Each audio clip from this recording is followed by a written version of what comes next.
Welcome to episode 75, I think. 75 in the can. Episodes of the Brent Pella Show, baby. We out here like an alien, like the aliens. The aliens are out here. The aliens should be. Where are the aliens? Where are they? Is the question I have today. Bunch of stuff to get into. Kind of freestyling this one because I'm tired. Your boy's tired. Your boy's a little tired and I'm hungry. I've been fasting all day because I've eaten my body weight in pasta over the past 2 weeks. This episode of the podcast is brought to you by Magnesium Breakthrough by Optimizers. That's the one. It's the one. You know it and you love it. If you don't, you should try it. Magnesium Breakthrough from Optimizers. I take the supplement every day before bed, usually a couple hours, maybe like 2 hours before bed.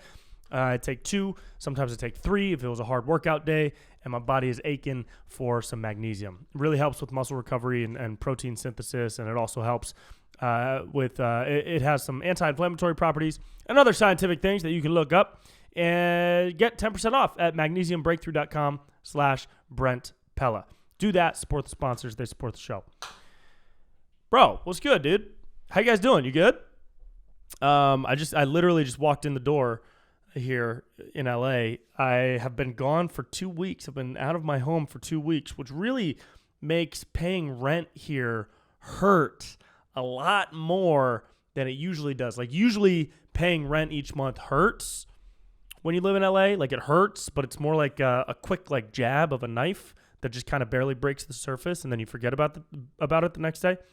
But when you leave for half the month and you come back and you still pay the full month's rent, it's more like a twisting motion on the knife jab. You know what I mean? That's what paying rent feels like here. But it was a good trip. It was a really fun trip. We did, I did New York, shows in New York. I did shows in San Francisco. The in-between was visiting a bunch of family out in Rhode Island. That was a blast. New York, man. Wow. New York's a hell of a place. New York, I love New York. I love New York City. I was in New York for 3 days, and Andrew Cuomo fingered me 4 times. Fingered me 4 times. New York City. If you can get fingered there, you can get fingered anywhere. If you can get fingered by their governor, you can get fingered by any governor. City of dreams, baby. First time I jumped on the subway, I got onto the L train, and Andrew Cuomo swung down from the handlebars, put his thumb up my butt, and whispered in my ear, "Welcome to New York, my sweet little bambino." And then he shuffled down the subway with the rats. Dude, New York is cool. I do love the city. It rained when I was there. It rained in New York in August. And like, even the rain is grease in New York. Even the rain feels like grease. Mark Maron had a great quote one time. He said, even after it rains in New York, it still smells like wet trash. Not even God can clean up that city. Dude, the people of New York truly entertain me. The people of New York are just a one of a kind. Like, people in LA will pretend not to care about you to make themselves feel better, but people in New York straight up do not give a fuck about you and are mad at you for existing. Like, they're just mad at you for breathing. Oh, you're a breathing, living human being in New York? A lot of people won't like you. A lot of people hate you. A lot of people hate you for being that in New York. My first day in New York, I got on the subway, and this guy was getting off the subway. He stepped on a dude's foot that's sitting down. And the dude sitting down was like, "Hey, man, you stepped on me." And the guy that's walking off the train was like, "You were there." That's it. That's all you have to do to have people get mad at you in New York, is simply exist and have the appropriate appendages. And people don't like you for that. Hey, man, you have a foot. Why do you have a foot? Why is your foot there? Why is your foot got to be on your body and also right there the way that I'm trying to walk? You got New Yorked, baby. Man, it was fun. It was, I really enjoy the ambient yelling in New York too. That's really fun because in New York, everywhere you walk around, you just hear this ambience, a cacophony of people yelling and screaming. Everywhere you go, it's just, hey, man,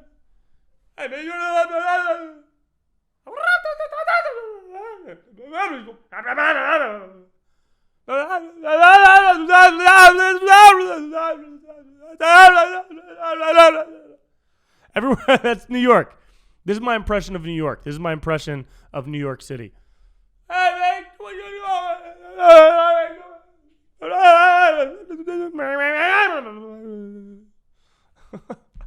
like, if you found a quiet street in New York, get the fuck out of there as fast as you can.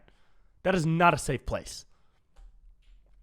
Really enjoyed it. Really had a fun time. Did a bunch of local shows. Those were really cool. A couple of friends hooked me up with those. That was fun. Did my headline spot at Brooklyn Comedy Club, a.k.a. Old Man Hustle. Apparently they have 2 names. Love that club.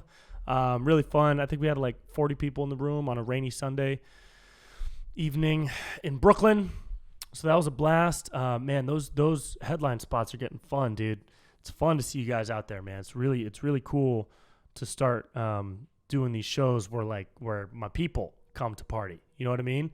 Because it's been years where I'm just kind of on the show, and it's either not my show or it's not anybody's show. It's either like a showcase with a bunch of people, or it's me opening for somebody else. And, here and there over the years, people have come specifically for me. But now I think it's starting to get to a point where I'm going to have a weekend. I'm going to have a whole weekend or a whole night. This is just me. This is your boy. And we get to party, dude. And I'm very excited for that. I'm super, super stoked for that. Yeah, dude. I don't know if I would. I would live in New York. I'd actually like to live in New York because just for the challenge. Like, I feel like LA has made me soft. I don't know if I was ever not soft though. Maybe it's made me softer. Maybe I went from like a dough. Maybe I am a dough consistency now, but I used to be like a Play-Doh consistency. You know what I mean? How Play-Doh is a little bit harder, a little bit more firm than like pizza dough or pasta dough. So I used to be Play-Doh, and now I'm pizza dough because LA made me softer. Always been soft. LA made me softer. Never been hard. Can't get hard. You know? So I would live in New York for the challenge because you got to battle everything out there. You got to battle the elements. You got to battle not looking people in the eyes on the street. You got to battle a lot out there. You got to battle rats taking people's pizza. You got to battle Andrew Cuomo trying to put his tongue in your ear on Tuesdays. It's a battle. New York is a battle, but it's a cool battle. After New York, went to Rhode Island, saw the fam. Shout out to the fam. Dude, my family is so Italian. It's hilarious. Italian people love being Italian. Italian people love being Italian. As soon as one Italian meets another Italian person, they're like, hey, you're Italian too? Where you from? Where you from? We're Italian. You're Italian? Hey, we're Italian. Where your family from? Sicily. Hey, we're from Puglia. This is great. What the fuck? Hey. It's like meeting a celebrity every time an Italian meets another Italian person. I saw my Uncle Tony. My Uncle Tony is an absolute legend of the family. He's like a very loud, happy, big, old Italian guy that everybody in the family loves. He's always got stories. He's always got jokes and funny things to bring into the conversation. I told him my favorite Mitch Hedberg joke, which is this. I used to be addicted to sandwiches, and then I quit cold turkey. You like that shit? That's funny. It's a funny bit. It's a funny joke. Now, usually I get a laugh when I say that because Mitch Hedberg is hilarious. But he hit me with a, gotcha. He was like, gotcha. He wasn't impressed at all, dude. It's because Uncle Tony's a legend, bro. Can't beat Uncle Tony's stories. Rhode Island was fun. And then San Francisco. San Francisco, man. Oof, I don't want to say it's a fallen city, but when you see a toddler in a stroller wearing a mask, that's got to be objectively weird, right? Like, are we at a point where it's objectively weird for toddlers to wear masks on account of zero science backs that? I tried to find children under 5 getting symptoms and all types of things from corona. And it's just not there. You get the random one-off article on Twitter that says a baby was airlifted to a hospital, and then another one that says a 3-year-old is in the ICU with a chest pump. And if those are true, then of course, terribly sad. But when you see little kids wearing masks outdoors in the sun, also 95% of people in San Francisco are wearing masks outdoors in the sun. Haven't we already been through that? Didn't we already pass that point of that does nothing? You know what I mean? Walking around not near anybody and wearing a mask outdoors in the sun. Like, all right, I don't know. This is going to turn into a rant. I don't want to do any more rants, at least not right now. San Francisco was fun, but damn, what a weird way of living they're doing right now. It's like people. It's almost as if people are happy to be wearing masks 100% of the time, like as if it's become like a happy thing. Oh, phone, wallet, keys, mask. Cool. Here we go. When in my opinion, as a dumb person, but this is an opinion, every time I put on a mask is uncomfortable. It doesn't feel natural, normal, or right. It doesn't feel like necessary or,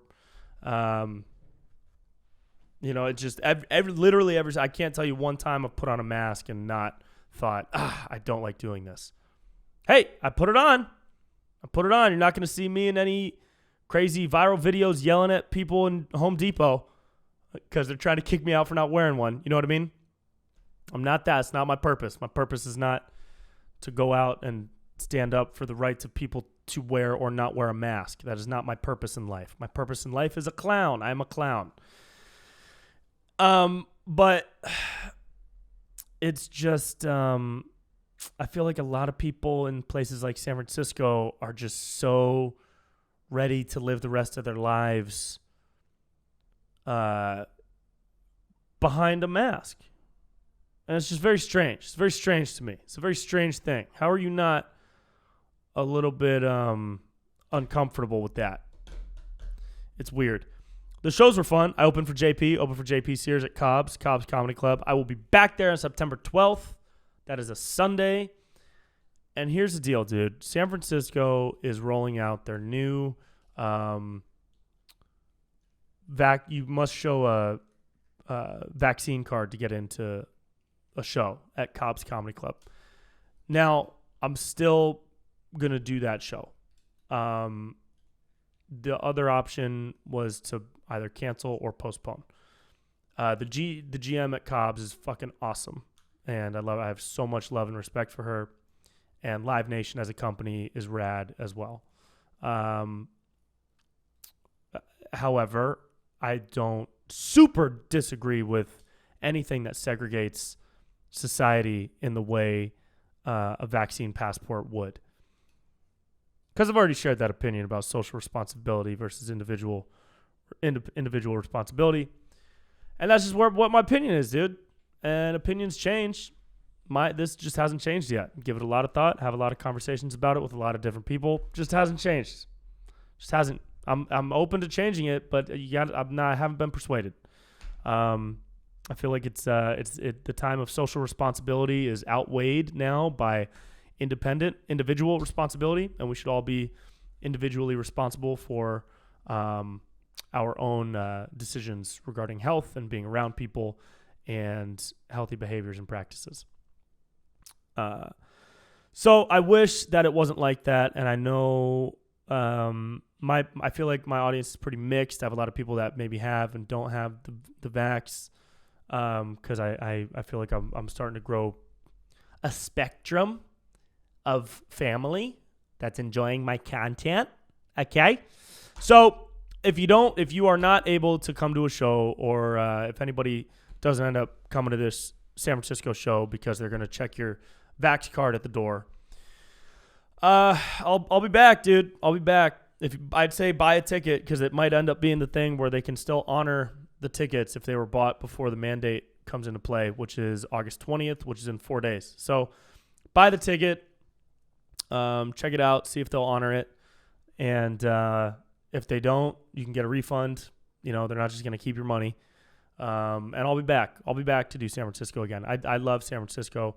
I will be doing San Francisco many, many times. Having sex with San Francisco many times. I do enjoy doing San Francisco in the sexual way. So I'll be back if you can't make it to that. Sacramento show doesn't look like anything like that's going to happen. That's Wednesday, September 8th. Come to that. Pack that out. That's going to be dope. Super excited for the Sacramento show and the San Francisco show, although I think it will be impacted by this. So, you know, live and learn. And I hope when the government does stuff like this, it's like, do people not remember the Patriot Act? Y'all don't remember how, like, they kept that power. They kept the power to look in our emails and spy on our phone records and things like that without asking. But they could literally just make up a reason. They could say it's a terrorism inquiry or whatever the fuck it was. So it's like, I just get worried about how what I see as overstepping into people's personal lives, those powers won't be given up easily, if at all. And that's where the slippery slope argument comes in, dude. And you see it happening. Used to be a lot of people were like, no way, they'll never do vaccine passports. No way, dude, no way. That's crazy. That's crazy and weird. That's dystopian. Here we are. SF and New York rolling them out. So LA possibly soon too. So, you know, mind what you say will never happen, because shit's happening. And is not, I don't think we're turning into Handmaid's Tale here. I tend to be a little more optimistic than pessimistic. So I don't think it'll last long. I think it'll go away once we hit whatever new numbers or whatever new fucking goal they make up to hit. It used to be 70, now it's 80, then it's 90, then it's everybody, whatever. So, you know, try to come out if you can. If you can't, I'll be back. What else, bro? What else we got? What else we got over here? Dude, I ate so much pasta. I ate so much pasta in New York. Let me give you a tip if you go to New York. Bring Tums. Bring the Tums. Bring the Tums with you if you go to New York. I did find a really good pasta spot in New York called San Marzano. I think it's the Lower East Side. That spot was really delicious. Very good. They do $11 bowls of pasta. This is the part of the podcast where I talk about pasta. So stick around for this part of the show, because we just went from government overreach to $11 bowls of pasta. That's how Brent's brain works, baby. That's how Brent's brain works. Oh, also, quick shout out to the homies in San Francisco that said they listened to the pod. What's up, dudes? And I think girl who said, I'm pretty sure a female came up and said the same thing as the homeboys. What's up, y'all? Thanks for saying hi. It's always cool to see people who listen to this podcast, because I'm pretty sure I can count the amount of people who listen to each episode on two hands. What was I talking about? Pasta, dude. Oh, man. I got to stop eating carbs. I was gone for 12 days, and I ate so much pasta and pizza in New York. Because what else? How are you going to not do that? How are you going to not do that? I make pasta for fun. I make handmade, homemade pasta for fun. How am I going to not eat the same thing in New York? A lot of it was good. Some of it was bunk, but I had a good time. It was good. Also, I want to give a shout out to a good buddy of mine who plugged me on this. I guess plugged probably isn't the right term, but he shared with me a GoFundMe campaign that is sending resources to displaced families in Afghanistan. Now, I, like a lot of people out there, have never really known a lot about what happens politically outside the U.S. Really never knew what happened politically inside the U.S. until like 2019, 2020, for sure. But outside the U.S. as a whole, like, I mean, there's just so much happening in the world. No one has the capacity to know everything at all times, or even have an opinion on everything at all times. So one of my best friends is first generation American. He was the only one of his family to be born in the U.S. Everybody else was born in Afghanistan, and he has family there, and his family has land there. And I grew up with this dude. He educated me over the years about Afghanistan and the evolving situation there, from the U.S. going there to the U.S. being involved there, to now the U.S. leaving there, and what that means for a lot of our allies that are Afghan people that were working with the U.S. that we haven't evacuated or brought out now that the Taliban is entering the territory. Anyways, I say all of this to say that he shared a GoFundMe with me, which I just posted to my Instagram story, which will be gone by the time this podcast goes up. Actually, it'll be up for another couple hours. But I'll tell you the name of it now. It is vetted and verified as a credible source where the revenue raised by the GoFundMe goes to displaced families in Afghanistan. So here it is. I'm gonna pull it up. I'm gonna tell you how to find it. Highly suggest checking it out. Even if you can't donate, because I know money is an issue for everybody, do some research. Educate yourself. Because it feels good to know what's going on, even if what's going on makes you feel bad. Just knowing, just having an opinion, furthering the discussion with people, educating yourself about different things on the world stage can tell you what's going on planet Earth, dude. It's planet Earth. Okay, hang on. Urgent help for displaced families in Afghanistan. Search that on GoFundMe.com. The fundraiser folks are Sarwar Bayan and 4 others. So it's called Urgent Help for Displaced Families in Afghanistan. There's a $30,000 goal, and they're almost there. So you can help them get there. But it's like, dude, all this crazy shit is happening on planet Earth, dude. It's planet Earth, bro. We're all part of planet Earth, dude. We're all on the same planet. Everybody's on the same planet. We're all living on a planet. And we're killing each other and shit. Stupid. Oh, look at Twitter. Look at fucking Twitter. Trending in the U.S. The first one is blame Trump. The second one is not Biden. You guys are gross, dude. Oh, my God. You guys, dude, Twitter sucks. People that tweet, I mean, I've done it before, but not anymore. Now everything I tweet is a bit or a joke. People on Twitter suck, dude. Don't go on Twitter. Yeah, man. I ate so much pasta that I've fasted now for 16 hours. And I think I need to go eat. I think that's what I'm about to do, bro. I think I'm going to cut this. I think we're at 23-ish minutes. And we feel pretty good. You know what I mean? We feel pretty good. Wild and Out aired, guys. I'm on TV officially. That feels pretty cool. Check out VH1. It's live. No, it's not live because we shot it in June. But it airs at 8 o'clock on VH1 sometime on cable on some day of the week. But if you have Paramount Plus, you can stream it anytime you want. Let me tell you exactly how to watch if you want to see your boy on TV. They did cut me from a lot. They cut a lot of my jokes, but that's okay. I'm new. Catch all new episodes airing Tuesdays at 8 p.m. on VH1. Boom. Tuesday, 8 p.m. on VH1. If you have cable or I guess the VH1 app and you have a subscription or whatever that is. If you have Apple TV, you just download VH1, sign in with your provider.